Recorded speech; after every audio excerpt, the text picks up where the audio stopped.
Hello freak bitches, Panic13 here. We are doing the Demon Hunter Natalya Marauder Fire Sentry build. This build is amazing. Not too long ago, up here as you can see the video that's playing, I cleared a GR100 and uploaded the video, the entire run for you all to see. And I just wanted to quickly show you all the gameplay footage now, which we're going to skim through really quickly. I'm not going to watch it all again. If you want to see the entire run, the entire clear, I'll link it at the end of this video. You can watch it. It's just proof that what I am stating in my title, GR100 plus, is what I can achieve with my build. That is the only reason I'm showing you this gameplay right now, because there's a lot of phonies out there that are advertising builds that are doing GR115 plus, GR80 plus, and in their video, their build, their character is only capable of doing like a 60 or something like that.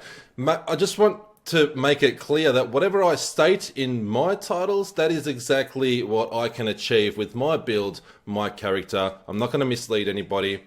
I think it's ridiculous. I think it's clickbait. You know, it's unfair to be using a build and then just look at the top of the leaderboards and say, oh yeah, this is capable of clearing a GR115. Well, if yours isn't clearing a GR115, then don't advertise it as clearing a GR115. Just advertise it as whatever you can clear. As you can see now, we're fighting the Rift Guardian. And it's nearing the end. It's nearing the end here. I'm just going to skip right to the end so you can all see that it's been cleared. Oop. Who's that guy? He's a handsome fella, isn't he? I like his tattoos. I'm not sure about that hair though. The beard's not long enough. But yeah, like it was definitely quite close, but we cleared GR100 easy. This Rift Guardian is a pain in the ass, so a lot of you will probably already know that. Anyway, you get the idea. There's your proof. This build that I'm about to let you all in on is GR100 plus capable. My Paragon isn't even that high. It's only 1164, which is pretty damn low to be clearing GR100. So it just goes to show how powerful this build really is. I'm excited to share it with you all. Let's get into it now. Alright, it's a goddamn cold day in Australia, I tell you what. It's kind of like exactly what you see in the game here. It's raining, it's dark, it's gloomy, and it's just freezing cold. The only thing keeping me warm is the studio lighting I have in my studio setup here. Alright, let's talk about gear first. So what we want is 3 pieces of Marauder's set and 5 pieces of Natalya's. Now, it doesn't really matter how you mix and match these items into what slot, it just depends on your stats. So if you have, for example, Primal Ancient Natalya shoulders, you definitely want to slot them in here instead of the Marauders. You don't have to have the same items in the exact same item slots that I have. Just mix and match. Just make sure you have 3 Marauders and 5 Natalyas, and you're going to be good to go. Obviously, the stats you want to look out for is your primary stat: Dexterity, Vitality, Critical Hit Chance, Critical Hit Damage. They're definitely the most important. The rest of the stats we can change how we want. Prioritize them because more damage is definitely better. Just make sure that for shoulders, you definitely roll sentry damage increased by 15% there, as you can see at the bottom. For your helm, you want to increase cluster arrow damage by 15%. The chest piece, sentry damage by 15%, and this is the same regardless of whether it's Marauders and Natalyas. Doesn't matter what you got in the slot, just have these stats. Pants aren't that important. The boots, make sure you have cluster arrow damage by 15% as well. Enchant that shit. And in the weapon slots, I like to definitely have damage against elites. Now, just keep in mind, just be aware that damage against elites, the stat that I have there, is super rare. You could be rolling enchanting items all day long, and you won't get the damage against elites. You're going to think that something's up with the game, it's bugged, something's wrong with it. It's not. It's just super rare. It took me forever to get that. Same goes for the quiver there. I think 8% is definitely the max that you can get with damage against elites. But if you get it, if you get 6 to 8, probably keep it for a little while until you have a lot of materials to burn, because it is super, super rare. Alright, so once you've got your set items sorted out, 3 Marauders, 5 Natalyas equipped, you want to have the Traveler's Pledge here with the compass rose. So this two-piece set is very handy. It gives you, while moving, damage is reduced by up to 50%, while standing still, damage dealt is increased by up to 100%. We're going to be moving obviously through rifts, but we're going to be standing still when we're dealing damage and casting cluster arrow, so we get buffs from both sides. Pretty damn awesome. We've got Wraps of Clarity here, definitely much needed for your higher end greater rifts. Your hatred generators reduce your damage taken by 43% for 5 seconds. So every 5 seconds we want to be using Evasive Fire here, which is our hatred generator, and it'll proc that. Your hatred generators reduce damage taken by 43% for 5 seconds. So that'll last 5 seconds and just keep rinsing and repeating, which we're going to have to do anyway to keep generating hatred so we can keep spamming cluster arrows. So it's not an issue there. Zoe's Secret, very, very, very important. What you get there is your legendary stat is you take 8.7% less damage for every companion you have active. We're going to have all of our companions active, so that multiplies by 8.7 each for each companion there that is available. Super important for survivability and helps us become a little bit more tankier as well. The other ring we have here is Natalya's Reflection. It's just part of the Natalya set. And we're using Natalya Slayer, which we briefly looked at before. This ancient item has 10% damage there already. If you don't have 10% damage, it's pretty important that you roll 10% damage. If you've got 9, you can maybe leave 9. And definitely increasing damage against elites is a quite handy stat as well there. Bombardier's Rucksack. I've got a Primal Ancient, so I'm pretty lucky. It's rolled with perfect stats, but more importantly than having a Primal Ancient is you have to have Bombardier's Rucksack for the legendary stat there, which is you may have 2 additional sentries. So instead of having 3 sentries active, we can have 5 active at any given time. So definitely pretty overpowering there, and it's definitely going to be super handy when we're doing higher end greater rifting. Now, correct me if I'm wrong, but I think I've covered all the items there. Let's talk about the gems here, the legendary gems. We're using Enforcer here, which increases the damage of your pets. In my case, it's 44%, but as you level up your gems, you do more and more damage, and your pets take 90% less damage. So you're probably thinking, our pets aren't really doing much damage, such as our wolf and our boar. However, the pets actually also cover off your sentries. Your sentries are classified as pets. The damage is actually multiplied into your sentry damage as well. So it's super overpowered and definitely something that you must have. The other legendary gem we are using is Bane of the Trap, so increased damage against enemies under the effects of movement controlling effects. So we're going to be using a lot of cold damage to trigger the movement impairing effect, and that'll increase damage by 45% in my case, but depending on what level gem yours is, that'll increase it by such and such.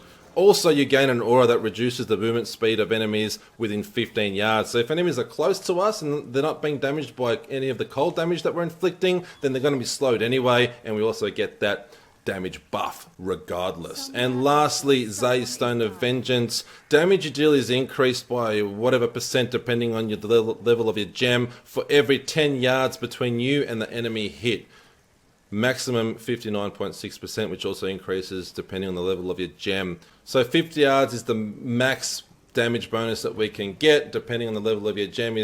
Depends on what damage that you're going to be doing. So the further away we are from the enemy that we're actually doing damage on, the more damage we're going to do. So keep that in mind in your greater rifting. And also we have a 20% chance on hit to stun an enemy for 1 second. Again, that'll increase the Bane of the Trapped gem damage as well. So we've got a few things that are going to trigger off Bane of the Trapped, ensuring that we're doing maximum damage at all times. Now, let's quickly talk about Paragons. What you want to do is make sure that your movement speed as a whole is up at 25%. That's the cap. So if you have boots or an item that has movement speed, make sure you take that into consideration. So if you have 12% on one of your items equipped, make sure that you only put 13% on your movement speed in the Paragon points, because that'll be a 25% cap. I don't have any movement speed on my gear. It's way too important. There are way too many other important stats to worry about than movement speed on gear, so I'll put 25% here, and everything else into dexterity. We're not going to worry about the other two. Offense. As you're leveling up, you want to definitely go into critical hit chance, critical hit damage, attack speed, and then cooldown reduction in that order. Defense, you want to go resist all, then armor, then life regeneration in that order. As you can see, I'm capped, so I just whack in the points everywhere. And lastly, with utility, we want to go to resource cost reduction, area damage, life per hit, and gold find in that order if you're not completely capped like I am, depending on your Paragon level. Now, Kenai's Cube, I'm going to open up right here because my big head is in the way. If I go and open up Kenai's Cube down there, my head's going to cover it up and you ain't going to see what's in there. So, in the weapon slot, we've got Manticore. Absolute must have. Reduces the hatred cost of cluster arrow by 50% and increases its damage by 300%. For armor, we have the Syndicate equipped, which reduces the resource cost of fire skills by 30%. Very, very handy. Once we get into the skills part, you're going to understand why. I've also forgot to cover off something with the gear. I'm going to get to that in a second. In jewelry, we have Ring of Royal Grandeur. Obviously, what this does is for the 3-piece Marauders we have equipped, we get the 4-piece bonus. And for the 5 items of Natalya's we have equipped, we get the 6-piece bonus. So a definite must-have there. It's non-negotiable. Now, what I forgot to mention is this is a fire build, not a cold build like the previous video that I completed. So we got Syndicate equipped there, which is a big change. And also here, very, very importantly, for your neck piece and for your braces, you want to roll fire skill damage increased by 20%. Okay, so in my previous build, it was a cold build damage that was cold damage by 20%. We want to make sure we have 20% fire skills in these 2 items, these 2 bad boys. Almost forgot to cover that off. Luckily, I remembered when I saw the Syndicate there. So this is a fire build. Let's talk about the skills finally, probably the most important part. We're using Evasive Fire with Focus, again for Hatred regen. Cluster Arrow, loaded for Bear, very important. So this fires a deadly cluster arrow and increases the damage at the impact point. So if we're 50 yards away from an elite, we want to make sure the mouse is hovering over the elite as we're casting Cluster Arrow because it increases the damage at that actual impact point that you're clicking on. Vault with Trail of Cinders, Companion with Wolf Companion, increasing our damage, and Rain of Vengeance with Flying Strike. So again, this is cold damage and this will trigger Bane of the Trapped, so super handy. And Sentry with Polar Station, we're keeping the cold damage on the sentries as well, because this will chill enemies, slow them down, and again, we get that awesome damage increase from Bane of the Trapped.